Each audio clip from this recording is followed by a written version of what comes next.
Bom pessoal, olá a todos, tudo bem? Mais de um rapaz aqui no canal, em vídeos anteriores, eles pediram para mim falar sobre os apócrifos. Mais de uns. Eu não sei o número exato, mas vira e mexe tem pessoas que falar dos apócrifos. Então eu vou fazer um vídeo falando um pouco sobre os apócrifos. Talvez eu faça esse vídeo em partes. Falo um pouco hoje, depois em outro vídeo eu falo sobre outras questões, talvez sobre alguns livros específicos, como o livro de Enoque. Porque se o vídeo ficar muito grande, eu não vou conseguir enviar, ok? E é um vídeo que eu tenho que fazer assim falando. Não adianta eu pegar os textos e mostrar, porque eu não vou mostrar coisas da Bíblia. Como são apócrifos, eu tenho que fazer assim falando um pouco, ok? Todo mundo sabe que apócrifo significa rejeitado, excluído. São os livros que não foram aceitos nos concílios como canônicos, inspirados, fiéis. Mas a primeira questão que eu quero abordar nesse vídeo é o seguinte: por que existem apócrifos? Se Jesus era uma pessoa histórica, real, vamos pegar o Jesus histórico, que andou, fez milagre, curou pessoas, etc e tal, por que existem tantos relatos diferentes acerca do mesmo Jesus? Porque quando você pega os apócrifos, você vê relatos como se fossem vários Jesuses diferentes, digamos assim. É claro que na Bíblia também tem um pouco disso, eu já falei disso sobre o Evangelho de João. Se você comparar o Evangelho de João com os sinóticos, você já nota uma diferença da visão dos autores. Os autores sinóticos tinham uma visão de Jesus e o autor de João tinha outra. Agora os apócrifos você vê mais divergências ainda. Você vê tudo que é tipo de coisa de diferentes, até contrastando umas com as outras, contradizendo, nos apócrifos. Então por quê? Se Jesus era um homem histórico, real, por que existem os apócrifos? Essa é a primeira pergunta. Acontece o seguinte: no primeiro século, apesar da igreja ter um pouco de unidade, porque toda a igreja girava em torno de Jesus, a cristologia, não havia só uma igreja, como as pessoas pensam. A igreja era toda igual e unânime, então todo mundo era igual no primeiro século. Isso, com todo respeito, é um equívoco de pessoas que falam isso, ou pessoas que pensam assim.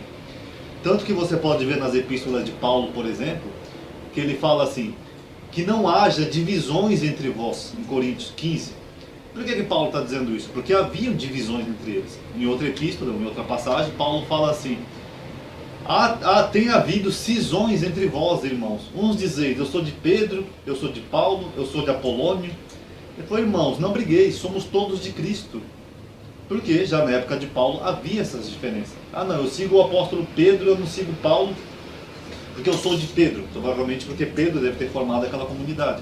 Outros já diziam o oposto: eu sou de Paulo, eu não reconheço Pedro nem Apolônio. Apolônio não sabemos ao certo quem é, mas é um personagem citado no Novo Testamento. Então haviam essas divergências e essas cisões no primeiro século. Eu acho até irônico quando você vê, por exemplo, no YouTube, pessoas falando assim, por exemplo, principalmente judeus messiânicos, ou novas igrejas que têm surgido por aí. Nós vamos resgatar a igreja para a igreja do primeiro século, a verdadeira fé da igreja mencionada lá em Atos, a igreja do primeiro século. A única coisa que eu pergunto é qual delas? Porque haviam várias igrejas do primeiro século, para quem não sabe. Por exemplo, os docetas. Docetas era uma seita cristã do primeiro século. Os docetas acreditavam que o Messias tinha vindo na época deles. O Messias. Ronaldo, então eles eram cristãos que nem os outros, que nem eu, você, etc e tal. Não. Os docetas acreditavam que o Messias tinha vindo, mas não em carne.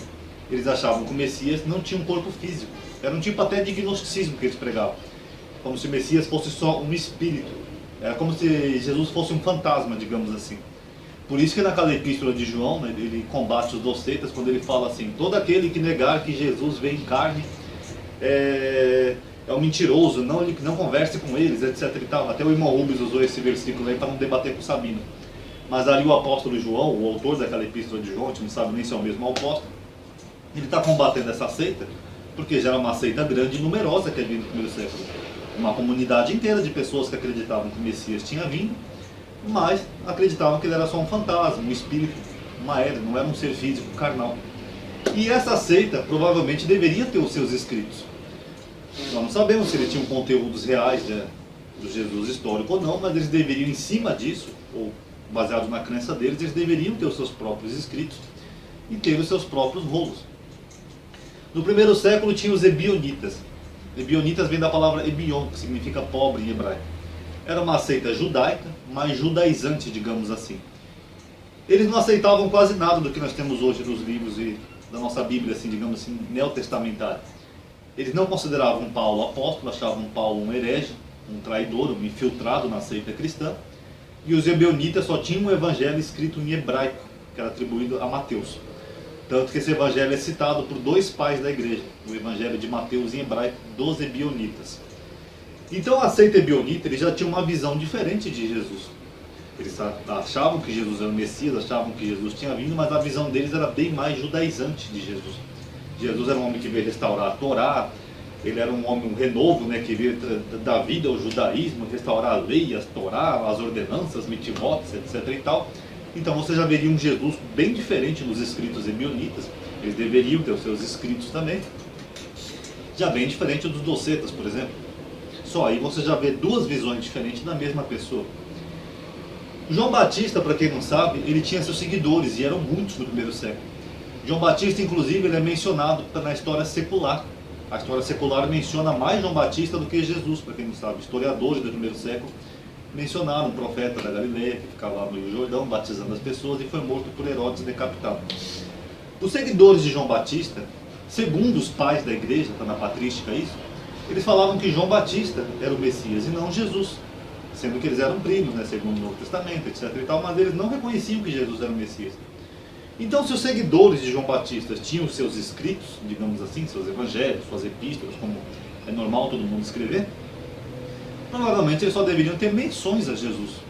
Mas o personagem central dessas epístolas seria João Batista. Então você notou como aí você já tem uma terceira visão diferente, e você começa a ter origem de um terceiros escritos diferentes? Os essênios. Os essênios eram uma seita cristã que vinham desde antes de Cristo, aproximadamente um século antes de Cristo. Inclusive você vê muitos escritos dos essênios que foram encontrados, você vê coisas semelhantes aos evangelhos, até palavras de Jesus.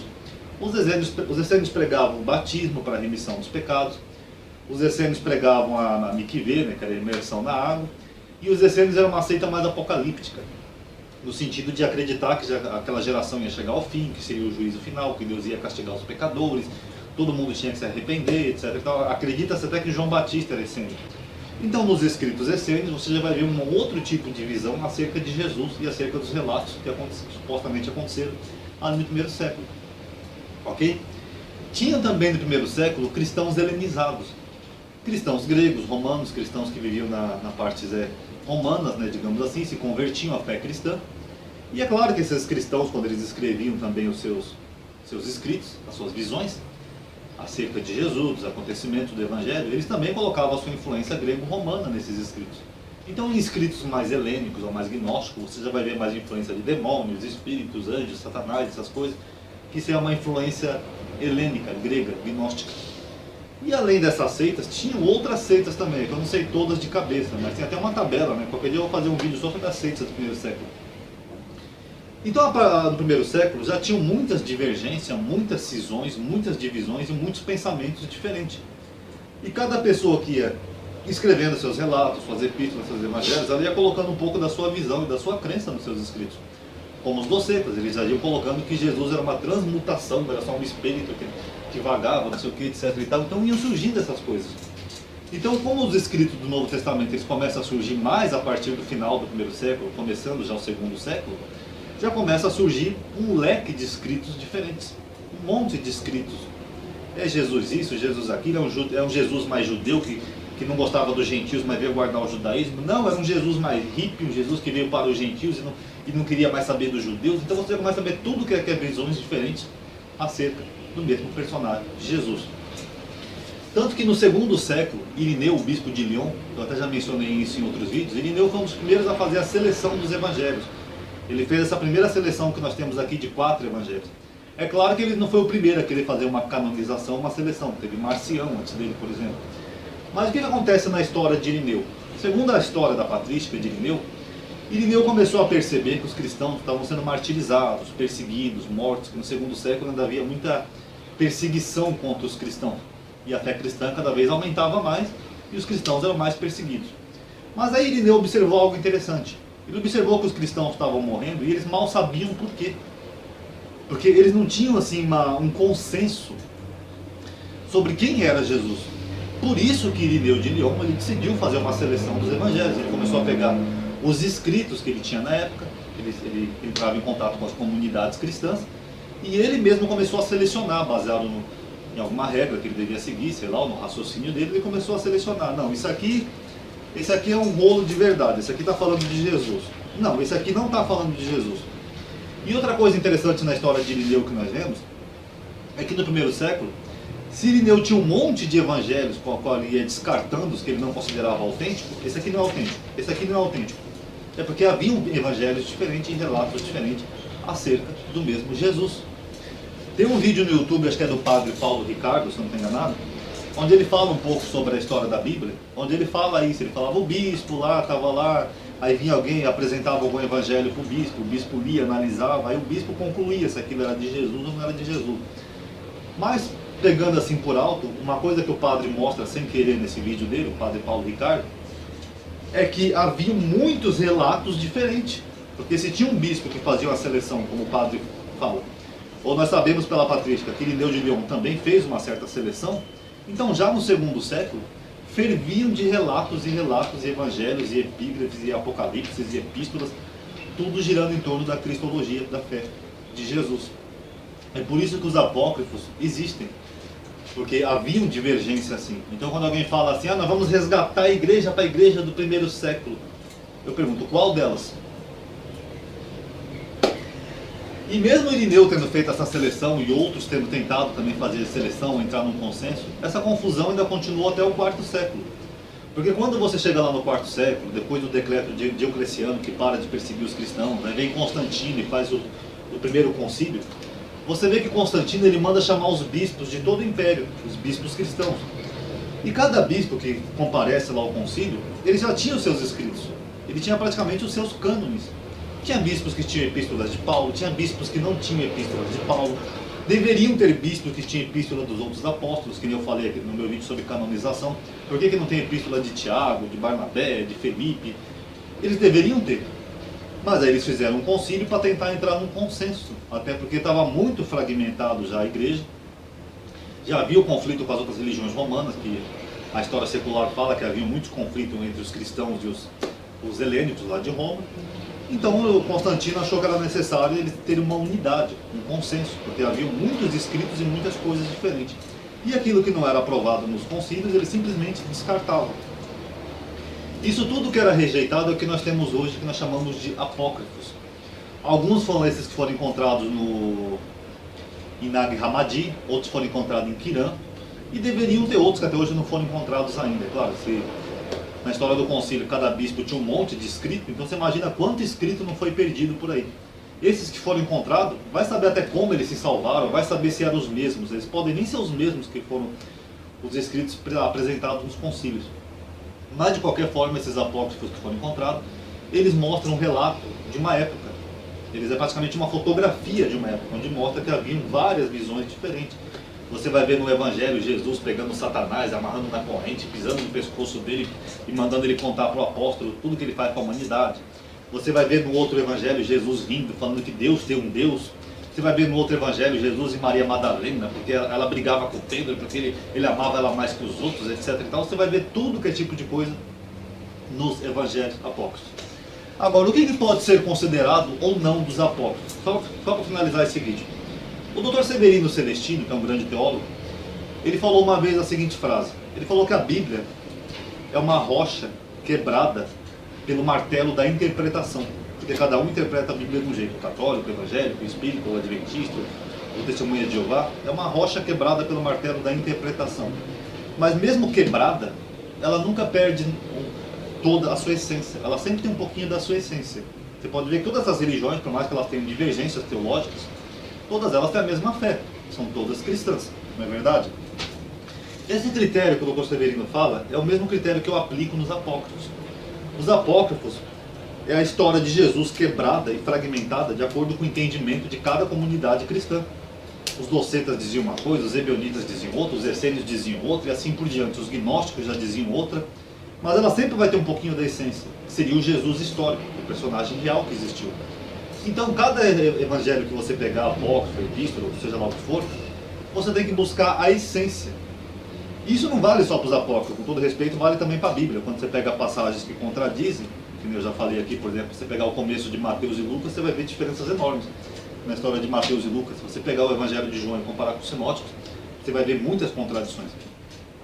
Então a única forma de você saber, você tem que seguir um mínimo, pelo menos uma regra teológica, para você saber o que você pode tomar daquele relato apócrifo como um fragmento de algo real, um reflexo de algo que aconteceu, uma sombra do Jesus histórico, e o que pode ser meramente invenção do autor, da comunidade, da concepção que tomava conta da comunidade na época.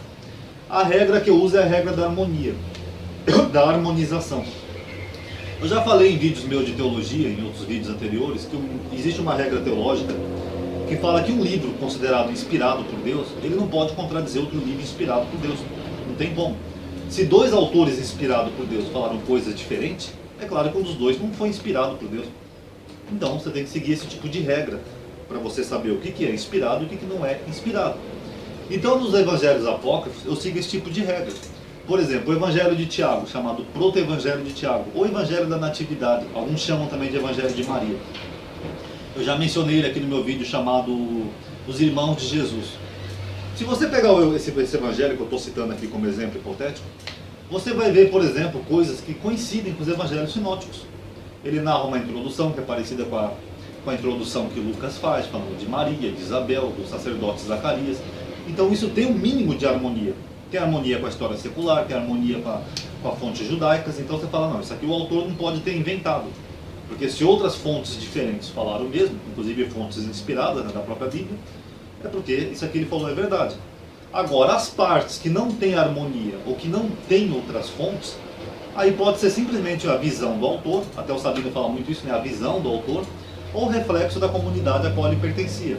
Por exemplo, tem parte desse evangelho de Tiago que ele fala que Jesus pegou um barro, fez um passarinho, soprou vida, não sei o quê. Isso não tem nenhum paralelo com outros relatos, nem secular, nem na Bíblia. Então, de onde o autor tirou isso? Então, já é uma parte que você não pode considerar tanto. Tem uma outra parte ali que parece que Jesus amaldiçoou, joga uma praga no menino e o menino morre. Isso, além de não ter harmonia com os outros relatos acerca de Jesus, isso contradiz os outros relatos acerca de Jesus. Segundo os evangelhos sinóticos, Jesus ressuscitava até crianças, né, mortas. Segundo o proto-evangelho de João, ele matou uma criança. Perdão, o proto-evangelho de Tiago, ele matou uma criança. Então, aí já não tem harmonia. Aí já quebra essa regra. Então já fica uma coisa desarmônica. Então, se você seguir essa regra, você pode fazer isso em qualquer evangelho. Nesse evangelho, então, tem partes que a gente pode considerar como inspirada e tem partes que, sinceramente, podem ser meramente a visão do autor. Então, no proto-evangelho de Tiago tem coisas que eu considero e tem coisas que eu desconsidero. Ok? Essa regra, inclusive, ela vale também para a Bíblia. Apesar dela ser canonizada, conforme nós temos, ela vale para a Bíblia. Eu tenho um vídeo aqui nesse canal onde eu já falei assim, chamado Fantasias de Mateus. Porque os próprios autores do Novo Testamento, tem coisas aqui que eles citam que, sinceramente, não pode ser meramente a visão do autor ou reflexo da comunidade que o autor pertencia. Mateus fala, por exemplo, que quando Jesus foi crucificado, os sepulcros se abriram e os mortos saíram do sepulcro e assustaram todo mundo em Jerusalém. Era um Walking Dead da época, um Walking Dead judeu. E cadê os relatos de outra pessoa que testemunhou isso? Tanto que a própria Bíblia fala que qualquer relato tem que ter duas testemunhas. Então, Mateus cita algumas coisas que, sinceramente, ninguém mais viu. Nem a história secular, nem as fontes romanas, nem as fontes judaicas e nem os outros evangelistas. Então, onde é que Mateus tirou que os sepulcros abriram em Jerusalém e os mortos saíram andando e assustaram todos em Jerusalém? Isso é meramente a visão do autor, ok? E isso acontece no Evangelho de Mateus também, principalmente nos sinóticos, porque, que nem eu já falei num vídeo aqui chamado sobre a fonte Q, onde eu explico um pouco sobre isso, os autores do Novo Testamento, eles também não foram testemunhas oculares da história. Os relatos já são posteriores à história de Jesus, e Lucas começa o seu Evangelho dizendo que ele reuniu fontes. E como o Lucas ele tem muita similaridade com os outros sinóticos, Mateus e Marcos, às vezes partes bem iguais, só mudando a forma como é escrito, então é bem provável que os autores do Novo Testamento, dos Evangelhos, eles também usassem fontes. Mateus e Marcos também usassem fontes. Alguns acham que a fonte dos sinóticos é Marcos, que seria o Evangelho mais antigo. Outros acham que seria um Evangelho hipotético. Outros acham que seria o Evangelho hipotético, chamado de fonte Q. E outros acham que é uma combinação dos dois, uma combinação do Marcos com a fonte Q. E outros acham que tinham fontes externas, como a tradição oral, boca a boca, disse-me-disse. Por isso que você vê algumas diferenças ou essas estranhezas que eu falei do Evangelho de Mateus. Porque eles iam reunindo fontes que eles tinham na época para compor os seus evangelhos. E como eles iam reunindo fontes para compor os seus evangelhos, é bem provável que os apócrifos também. Um autor do Evangelho Apócrifo, ele não é contemporâneo a Jesus e nem testemunho ocular da história de Jesus. Ele deve ter reunido fontes. Por exemplo, o proto-evangelho de Tiago, aquelas partes iniciais que ele cita bem semelhante a Lucas, é porque ele provavelmente ele pegou as mesmas fontes que Lucas. Por isso que eles citam coisas parecidas. Agora o resto do proto-evangelho de Tiago, que ele fala da infância de Jesus, que Jesus fez isso, era um menino peralta, não sei o quê, ele pode ter usado outras fontes, até o ouvir, de boca a boca, a tradição oral, algum relato da época, alguma visão de alguém. Não tem aquele ditado que fala, quem conta aumenta um ponto? Então é mais ou menos assim. Então quem quiser estudar os apócrifos, ou até utilizar como pesquisa, como reflexos de uma época, eu recomendo que sigam pelo menos esses tipos de regras, de harmonias, para não tomar tudo como autêntico e real e também não descartar tudo. Ali pode ter nem que seja um pedacinho, um fragmento da essência de uma época, ok? Mais para frente eu vou falando de outros temas acerca dos apócrifos e quem sabe uma hora eu falo sobre o livro de Enoque, até porque o livro de Enoque inspirou até livros da Bíblia, né? Judas e a segunda epístola de Pedro, aquela saga de anjos que caíram, etc e tal, tudo isso veio do livro de Enoque. E o livro de Enoque era até bem aceito, né, no primeiro século, acredita-se nisso. Ele é citado até na patrística também. Mas aí fica para outro vídeo, senão vai ficar muito comprido e cansativo o vídeo, ok? Paz a todos.